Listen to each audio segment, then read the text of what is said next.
एक गोपी थी जिसकी सास थोड़ी कुटांट थी। वैसे बहू न के लिए तो आजकल सभी सास कुटांट ही हैं, लेकिन बहुएं जब बहुएं हैं तब तक भी सास को कुटांट कहती हैं। लेकिन सास कहती है बेटा चिंता मत करे।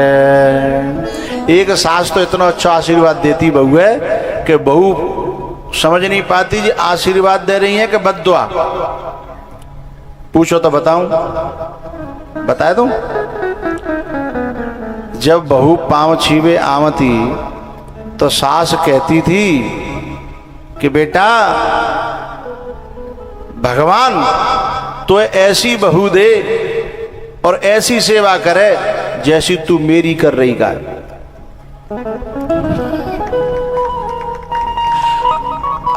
अब मई के मई शौक रह जा और पता ना है दुआ दे रही है। एक अदना पूछ ली मानी माता जी तुम दुआ देते हो कि बद दुआ? बोले मैं कछु ना दे रही, मैं तो तित यूं ही कह रही हूं भगवान ते कि करनी को फल दियो। अगर अच्छो चाहते तो अच्छो कर ले और बुरो चाहते तो बुरो कर ले। मैं अपनी होते तो मैं कछु कह ही ना रही है। मैं तो यही कह रही हूं कि भगवान तो ऐसी बहू दे जैसी और ऐसी सेवा करे जैसी तू मेरी कर रही का है। तो बोले मो बद्दुआ सी क्यों लगते है? बोले तो लगते तो कर रही होगी है? अगर लग रही है तो कर रही होगी। तब बाकी समझ में आई। ताजनाते बाने अपनो रोल बदल दो और अब दिनों रात सेवा करो करे। अब जैसी सास कहे ना ऐसी तो वह खुशी है जाके चलो कम से कम मुझ जैसी तो मिलेगी है मेरी सेवा करने वाली। तो हमें भी यही सोचना चाहिए। हर सास भीतर से दुआ दे चाहे न दे पर अपनी करनी को फल तो सामने ही जो बोएगा वही पाएगा। तेरा किया आगे आएगा। सुख दुख है क्या फल कर्मों का। जैसी करनी वैसी भरनी, जैसी करनी वैसी भरनी।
वैसी भरनी जैसी करनी वैसी भरनी।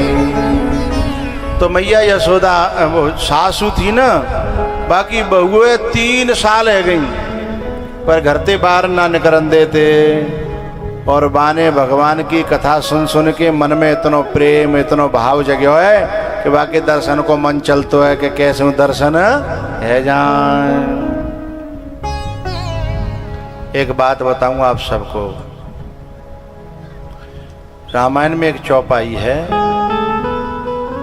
जेहि कर जेहि पर सत्य सनेहु सोते ही मिलहे न कछु संदेहु।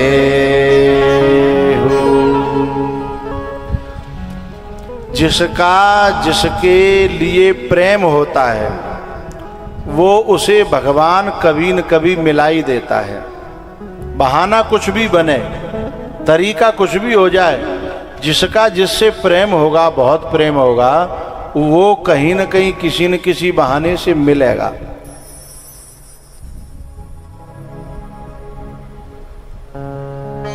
आप जितने भी यहां बैठे हैं मेरे श्रोताजन, आपने मोबाइल में, टीवी में कबो न कबो कथा सुनी होगी हमारे द्वारा, और तब मन चले होंगे कि कब हमारे नगरा में है, केवल जिनके बालकन के ही नहीं क्षेत्र को चले हो। तो भगवान ने सबकी मनोकामनाएं मिलाए के एक करके, तब भगवान ने सोची होगी कैसे मिले हैं।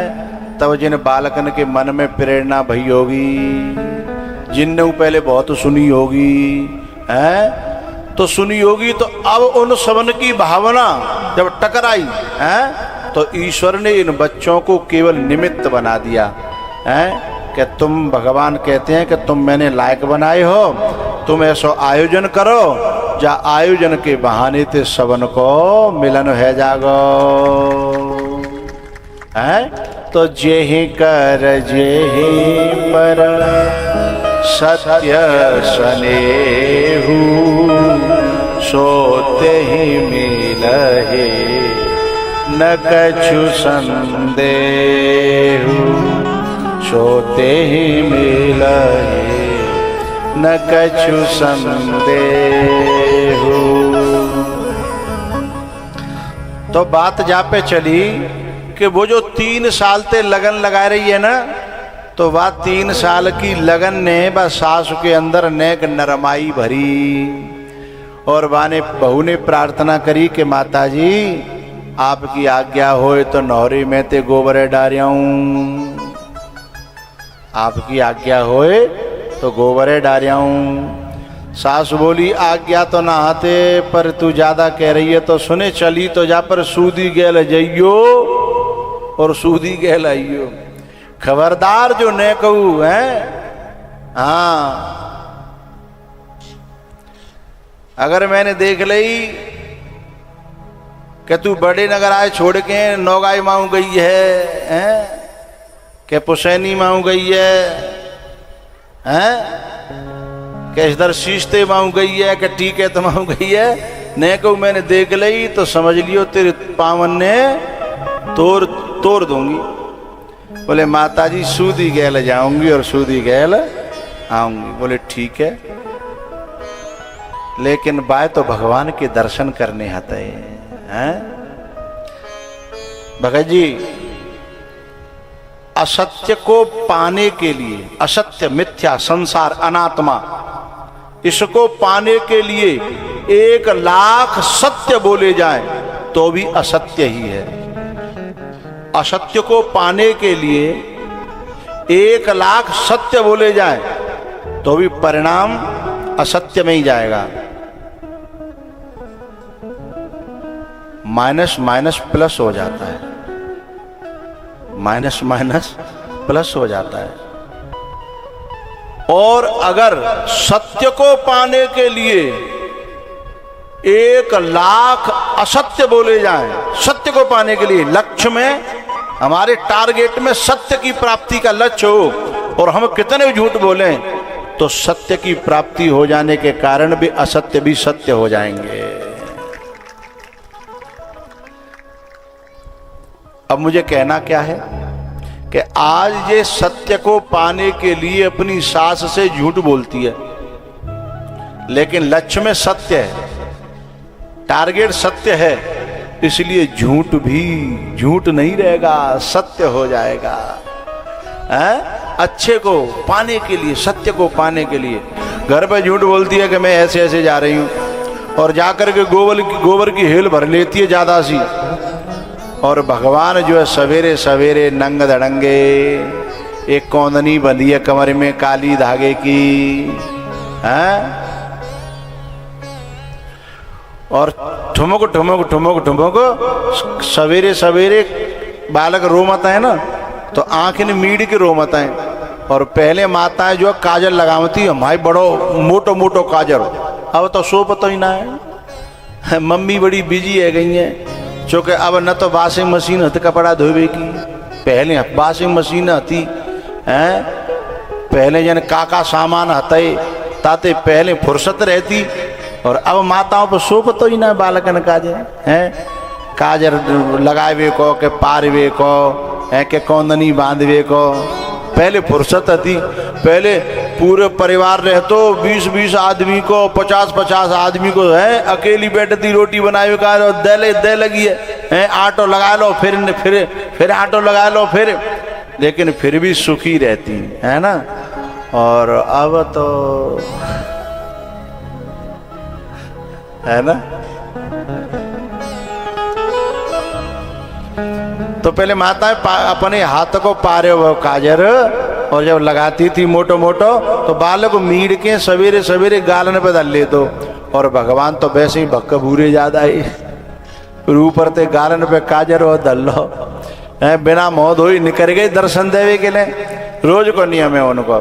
तो आज जैसे ही गोपी के सामने आए, अच्छा माता एक काम और करती हैं, कौंदनी में एक टुनटुनिया लटका देते हैं जो बजत चली जाए हैं।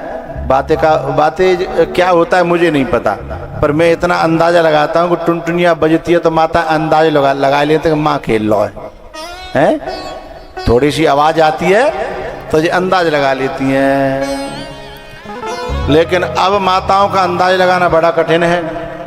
बोले क्यों कठिन है? क्योंकि अब तो बालक साइलेंट मोड पर करके मोबाइल से खेलते हैं, और पहले तो वैसे खेलते